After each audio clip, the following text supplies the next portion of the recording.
अखिलेश यादव का बयान, जयप्रकाश जी ने संपूर्ण क्रांति का आह्वान किया था, लेकिन सरकार को कल जैसा व्यवहार नहीं करना चाहिए था। ये कहना कि आप नहीं जा सकते क्योंकि जानवर हैं, तो जानवर तो हर जगह हैं, हर सड़क पर हैं, तो क्या हम भी सड़क पर नहीं चल सकते?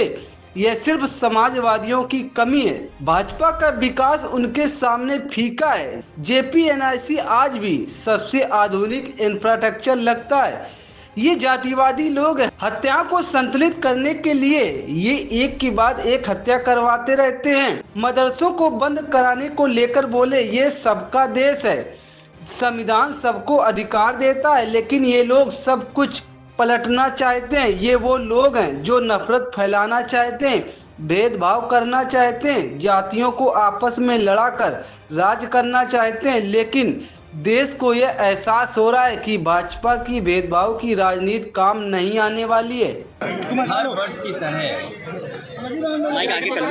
इस लोहिया पार्क में हम लोग कृष्णा थोड़ी सी आईडी पीछे, माइक पीछे, डॉक्टर राम मनोहर लोहिया जी को कृष्णा सब लोग साथ हैं आईडी। हाँ तो आप भी आगे। और आज के दिन हम सभी समाजवादी लोग इकट्ठे होते हैं यहाँ पर आकर के, और माल्यार्पण के बाद उनसे प्रेरणा लेते हुए संकल्प लेकर के जाते हैं कि डॉक्टर राम मनोहर लोहिया, लोकनायक जयप्रकाश नारायण जी और नेताजी और बड़ी संख्या में समाजवादी नेताओं ने जो सपना देखा था कि भारत समाजवादी देश बने, समाजवादी व्यवस्था से देश चले, डॉक्टर राम लोहिया जी के संकल्पों के, उनके आदर्शों पे, उनकी बताई हुई नीतियों पे, जिन्होंने ये सपना देखा था कि हर तरह का भेदभाव खत्म हो समाज के अंदर, चाहे जाति को लेकर के भेदभाव हो, जाति तोड़ों का आह्वान किया हो, इसको हटा दो, या रीजनल स्तर पे जो भेदभाव होता है उसको लेकर के भी डॉक्टर राम मनोहर लोहिया ने कहा कि इस तरह का कोई भेदभाव नहीं होना चाहिए। सत्य क्रांति का जो आह्वान किया था वो सही मायने में समाज को दिशा देता है। डॉक्टर राम मनोहर लोहिया को आज याद करते हुए हम संकल्प लेते हैं कि जो समाजवादी भारत का उन्होंने सपना देखा तो उस सपने को पूरा करेंगे। ये पार्क नेताजी ने बनवाया था और आज भी लखनऊ में लोगों के लिए या समाजवादी चिंतक विचारकों के लिए ये बहुत महत्वपूर्ण स्थान बन के उभरा है। इस स्थान पर सुबह से लेकर के शाम तक इस पार्क में लोग आते हैं, और जब डॉक्टर राम मनोहर लोहिया के प्रतिमा के पास आते होंगे ज़रूर उनसे प्रेरणा लेकर के जाते होंगे। और आज देश में सच्चाई यही है कि समाजवादी व्यवस्था से ही गरीबी दूर हो सकती है, समाजवादी व्यवस्था से ही पढ़ाई का जो भेदभाव है वो ख़त्म हो सकता है, समाजवादी व्यवस्था से ही जो डॉक्टर राम मनोहर लोहिया ने कभी कहा था कि दाम बांधो की नीति लागू हो, तो जिस तरह से महंगाई है, बेरोजगारी है, उसको अगर कोई ख़त्म कर सकता है तो समाजवादी नीतियाँ। हालांकि जयप्रकाश जी ने संपूर्ण क्रांति का आह्वान किया था, महंगाई या भ्रष्टाचार उस समय की राजनीतिक परिस्थितियों को लेकर सरकार को इस तरह का व्यवहार कल नहीं करना चाहिए था जिस तरह का सरकार ने व्यवहार किया था।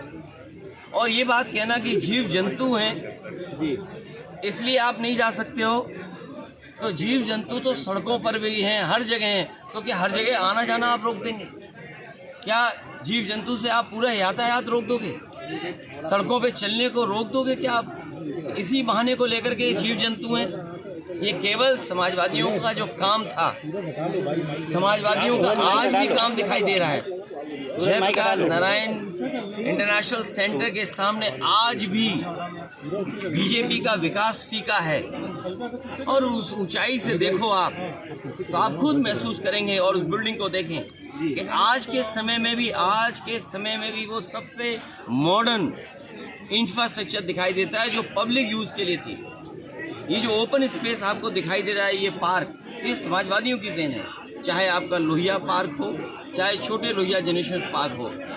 अब तो ये सरकार रख रखाव भी नहीं कर पा रही है, तो सोचिए वो महापुरुषों का सम्मान क्या करेगी। आपको चेन्नई में होगा, आपको क्यों, मतलब मोटिव क्या हो सकता है गवर्नमेंट का कि आपको जेपी पे जाने रोक दिया, यहाँ पे आप आ गए, वहाँ रोक दिया? देखिए, इसका जवाब तो वही लोग दे सकते हैं। अगर वो जीव जंतु की बात है तो जीव जंतु यहाँ ज़्यादा होंगे, क्योंकि यहाँ हरियाली है, पार्क है, पेड़ पौधे हैं। हो सकता है जीव जंतु यहाँ हो। ये केवल बहाना था अपनी नाकामी छिपाने के लिए, क्योंकि आज भी JPNIC जो बिल्डिंग, जो स्मारक दिखाई देता है, वो भारतीय जनता पार्टी के हर विकास को फीका कर रहा है। उन्हें लगता है कि ये विकास जो है वो उनकी आंखों में चुभता है, उन्हें बुरा लगता है। इसलिए मैंने कहा ये विनाशकारी लोग हैं। इनके भाव देखो विनाशकारी हैं, इनके काम करने के तरीके विनाशकारी हैं। आप सोचिए, जब आरोप लगा, प्रश्न लगा कि आपने एक की हत्या की है एनकाउंटर में, तो आप सोचिए हत्या को बैलेंस करने के लिए हत्या, इनसे बड़ा जातिवादी कौन हो सकता है। मैं नहीं था उस समय, लेकिन उसके पिताजी से क्या क्या कहलवाया गया, उसके परिवार से क्या क्या कहलवाया गया। मुझे ठंडक नहीं मिली है। ठंडक मिली होगी तो इस प्रदेश के मुख्यमंत्री जी को ठंडक मिली होगी कि एक को मार करके दूसरे को मार करके बैलेंस करने की जो उन्होंने रणनीति अपनाई थी। ये तमाम वो चीज़ें हैं जो समाजवादी लोग कभी सोच भी नहीं सकते। किसी के साथ व्यवहार ऐसा समाजवादी लोग नहीं कर सकते। सर NCPCR ने एक रिपोर्ट का हवाला दिया है और उस रिपोर्ट के हवाले से कहा है कि सभी स्टेट, सभी यूनियन टेरिटरीज में मदरसा बोर्ड बंद करना चाहिए और मदरसों की स्टेट फंडिंग रोक देनी चाहिए। देखिए, ये भेदभाव का देश सबका है, सबका देश है। संविधान, लोकतंत्र और खास संविधान हमें अधिकार देता है। तो संविधान से जो चीज़ें, व्यवस्थाएं बनी हैं, हर संविधान से बनी हुई चीज़ को ये उलटना चाहते हैं। ये वो लोग हैं जो नफरत पर राजनीति करना चाहते हैं। ये वो लोग हैं जो भेदभाव पर राजनीति करना चाहते हैं। ये वो लोग हैं धर्म को, जातियों को लड़ा करके राजनीति करना चाहते हैं। लेकिन ये अपने कामयाब नहीं होंगे। इस देश की जनता, समाज में बैठे हुए बुद्धिजीवी लोग, पढ़े लिखे लोग, वो सब महसूस कर रहे हैं कि भारतीय जनता पार्टी की जो भेदभाव की राजनीति वो चलने वाली नहीं। सर, आप दो कह रहे हैं कि हिंदुस्तान का हाल भी बांग्लादेश की तरह हो जाएगा, हमें एकजुट होने की जरूरत है हिंदुओं को।